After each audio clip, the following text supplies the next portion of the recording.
Hi guys, welcome to our channel Telugu audio stories with Maithri. నా channel ని ఎవరైనా first time చూస్తున్నట్టయితే తప్పకుండా లైక్ చేయండి, షేర్ చేయండి అండ్ సబ్స్క్రైబ్ చేసుకోండి. నా ప్రేమ నువ్వే పార్ట్ 71. ఇక లేట్ చేయకుండా స్టోరీలోకి వెళ్ళిపోదాం. పెద్ద డ్రగ్స్ రాకెట్ హెడ్డింగ్ పెట్టి రిపోర్టర్లు కథనాలు చెప్తున్నారు. దేవుడా అంటూ కింద కూర్చుండిపోయాడు సాకేత్. నిజంగా తన లైఫ్ టైంలో ఈ కేసు నుంచి బయట పడగలడా? ఇంకా ఆ రాబర్ట్ నోటిని తను మూయగలడా? ఏం జరుగుతుంది అని మైండ్ బ్లాక్ అయిపోయింది సాకేత్ కి. పోలీస్ స్టేషన్ చుట్టూ తిరిగేసి వచ్చాడు సాకేత్. అలాగే లాయర్ ని కూడా అప్రోచ్ అయ్యాడు తండ్రిని బయటికి తీసుకురావడానికి. లాయర్ ఒకే ఒక ప్రశ్న అడిగాడు. అసలు రాబర్ట్ ని మీ నాన్న ఎందుకు కలిశాడు? దానికి సరైన ఆధారం ఉంటే మనం బయటికి తీసుకురావచ్చు. దానికి సమాధానం 8 కోట్లు ఇచ్చాడు అని చెప్పాడు సాకేత్. ఎందుకు ఇచ్చాడు అన్న దానికి సమాధానం చెప్పలేకపోయాడు సాకేత్. కమాన్ సాకేత్, ఎందుకు ఇచ్చాడు 8 కోట్లు? రెట్టించి అడిగాడు లాయర్.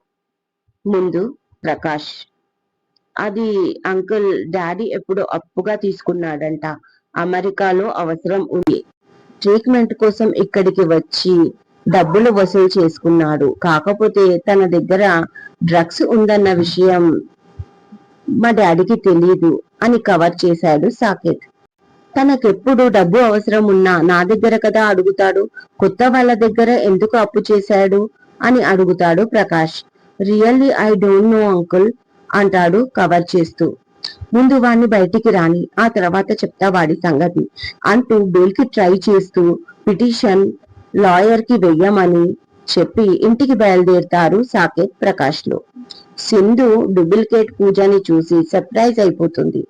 నిజంగా సేమ్ పూజలా ఉంది అనుకుంటూ ఎవరూ లేని టైంలో తనతో, ఏ నిజంగా వెన్నెలా ఉన్నావు, ఎంత ప్యాకేజీ మాట్లాడుకున్నావు అని అడుగుతుంది. డౌట్ఫుల్ గా చూస్తుంది ముంతాజ్ సమాధానం ఇవ్వకుండా.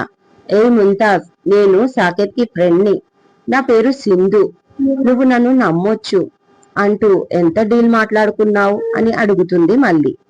ఎంత? ఇప్పటి వరకు ఒక్క రూపాయి కూడా పే చేయలేదు.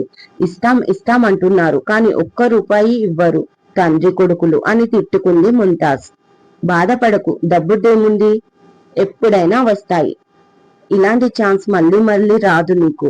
డబ్బు కోసం రోజుకు ఎంతో మందితో గడిపే నువ్వు ఇలా ఒకరి కూతుర్లా, అతని కాబోయే భార్యగా కార్లలో తిరుగుతూ, షాపింగ్లు చేస్తూ, సరైన టైంకి ఫుడ్ తింటూ బాగా ఎంజాయ్ చేస్తున్నావు కదా. ఎంజాయ్ ఎంజాయ్ అంటుంది సింధు. చూడు, మరీ అంత వెటకారంగా మాట్లాడకు. నేను ఎంత డబ్బు కోసం చేసినా అందులో మాకు కష్టం ఉంటుంది. అవును, నాకు తెలిసిన విద్య ఇదే.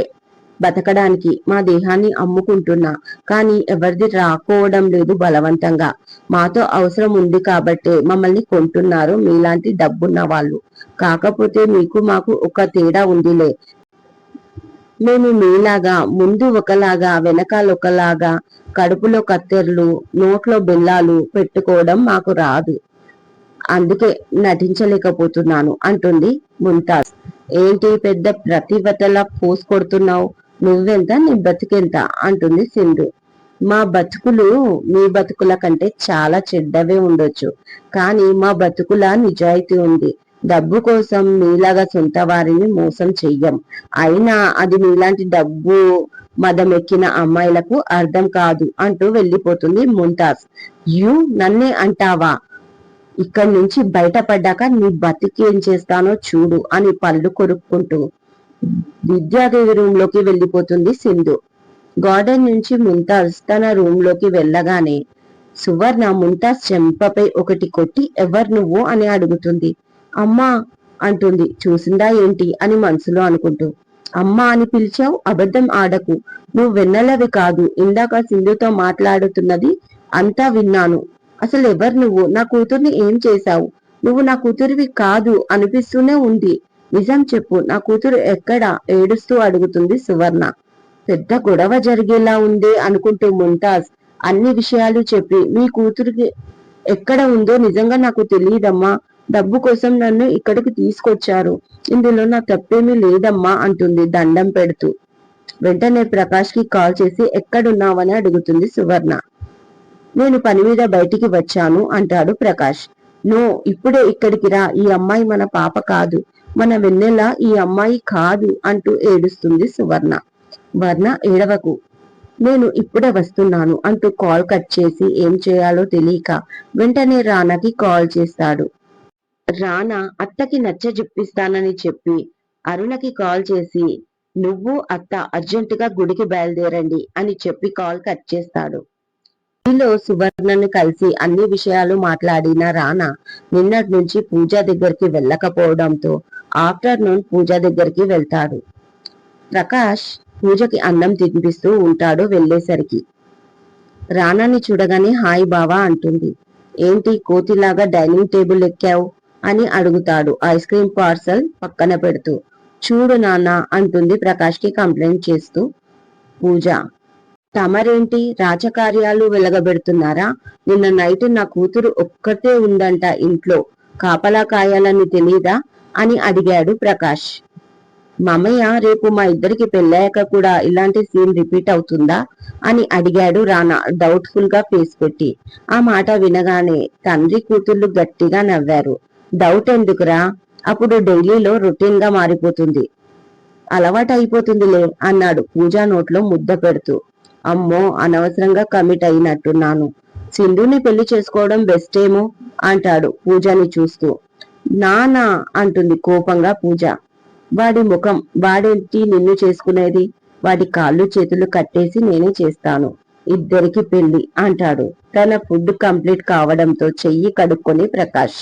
థ్యాంక్ యూ నానా, ఐ లవ్ యూ అంటూ రానా వైపు గర్వంగా చూస్తుంది పూజ.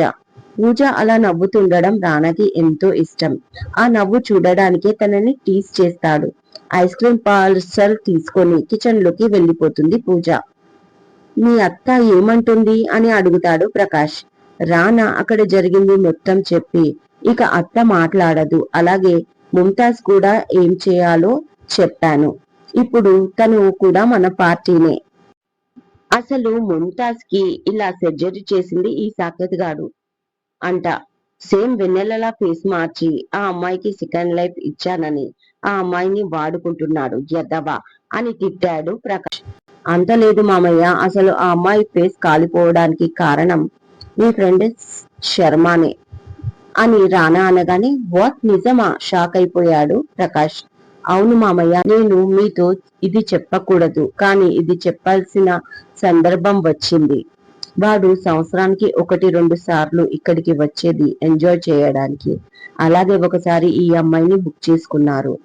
వీడు వీడి తొట్టి గ్యాంగ్ బాగా తాగి ఆ అమ్మాయితో గొడవ పడ్డారు. అందులో వీడి ఫ్రెండ్ ఒకడు ఈ అమ్మాయి పైన డ్రింక్ పోసి అటాక్ చేశాడు. ఆ టైంలో దాదాపు 75% ఫేస్ కాలిపోయింది, కానీ కళ్ళకి ఏమీ కాలేదు. అది ఎక్కడ బయటపడుతుందోనని ఆపద్బాంధవుల్లా ట్రీట్మెంట్ చేశాడు అని చెప్పాడు. కానీ చాలా రోజుల తర్వాత ఆ అమ్మాయికి తెలిసింది ఏంటంటే సాకేత్ వాళ్ళ నాన్న శర్మ అని. కానీ సాకేత్ ప్రీప్లాన్డ్ గా పూజ ఫేస్ ని చెక్కేశాడు. అంటే ఫ్యూచర్ లో ఎప్పటికైనా ఉపయోగపడుతుందనే కదా అర్థం. అంటే పెళ్లికి ఒప్పుకుంటే సరే, లేకపోతే ఇలా ఉపయోగించుకోవచ్చు. ఒకవేళ ఒప్పుకుంటే ఫ్యూచర్ లో డబ్బు కోసం పూజని ఏదైనా చేసి ఇంకో రకంగా కూడా ఉపయోగించుకోవచ్చు అని రానానే. ఓ మై గాడ్, వాడి ఆలోచనలు ఎంత దారుణంగా ఉన్నాయి రానా, వింటుంటే భయం వేస్తుంది. కానీ వాడి నక్కజిత్తులన్నీ త్వరగా బయటపడ్డాయి. బికాస్ వెన్నని నువ్వు కిడ్నాప్ చేయడం వల్ల, లేకపోతే ఈ పాటికి వాళ్ళిద్దరికి పెళ్లి జరిగిపోయేది. కోలుకోని తప్పు చేసేవాణ్ణి నా కూతురి విషయంలో అన్నాడు ప్రకాష్. పూజని కిడ్నాప్ చేయించినప్పుడు నేను చాలా భయపడ్డాను, బాధపడ్డాను మామయ్య, మీరు అత్తయ్య ఏమవుతారో అని. కానీ తనకున్న ప్రమాదాల కంటే కూడా తన మనసులో ఏముందో తెలుసుకోవాలి అనుకున్నాను. నన్ను ఎంతో ప్రేమించే పూజ ఎందుకు ఇలా పెళ్లికి ఒప్పుకుంది అన్న పాయింట్ దగ్గరే నా ఆలోచన ఆగిపోయింది. పూజ పెళ్లికి ఎలా ఒప్పుకుంది నన్ను ఇష్టపడుతూ అని నా ఆలోచన మొత్తం తన చుట్టే తిరిగింది అప్పుడు. కానీ ఇంత దారుణంగా వీళ్ళు రంగులు బయట పడతాయని నేను అనుకోలేదు కూడా అన్నాడు రానా. అది కూడా నా కూతురు మంచికే జరిగిందిరా. ఇక వీళ్ళ ఆట త్వరలోనే కట్టించేసి లైఫ్ లో బయట అడుగు పెట్టడానికి వీల్లేకుండా అన్ని వైపుల నుంచి లాక్ చేసి ఫ్యూచర్ లేకుండా చెయ్యాలి ఎదవలకి అన్నాడు ప్రకాష్. ఆ పని మీదే ఉన్నా అన్నాడు రానా. ఓకే రా, నేను వెళ్తాను. మీ అత్తయ్య నాతో గొడవ పెట్టుకోవడానికి ప్రిపేర్ గా ఉండి ఉంటుంది అని నవ్వుతాడు ప్రకాష్. బెస్ట్ ఆఫ్ లక్ మామయ్య అంటాడు రానా టీస్ చేస్తూ. నువ్వు ఎన్ని లక్కులు చెప్పినా మీ అక్కతో నేను గెలవలేను అంటూ వెళ్ళా, నేను వెళ్తున్న బంగారం అంటాడు ప్రకాష్. ఓకే నానా అంటూ పరిగెత్తుకు వచ్చి చుట్టేసుకుంది పూజ ప్రకాష్ ని. ఇదండి ఇవాళటి ఎపిసోడ్. ఈ ఎపిసోడ్ మీకు నచ్చినట్టు అయితే నాకు కామెంట్ లో చెప్పండి. అలాగే లైక్ చేయండి, షేర్ చేయండి, సబ్స్క్రైబ్ చేసుకోండి నా ఛానల్ ని. మరొక మంచి ఎపిసోడ్ తో మీ ముందు ఉంటాను. మైత్రి.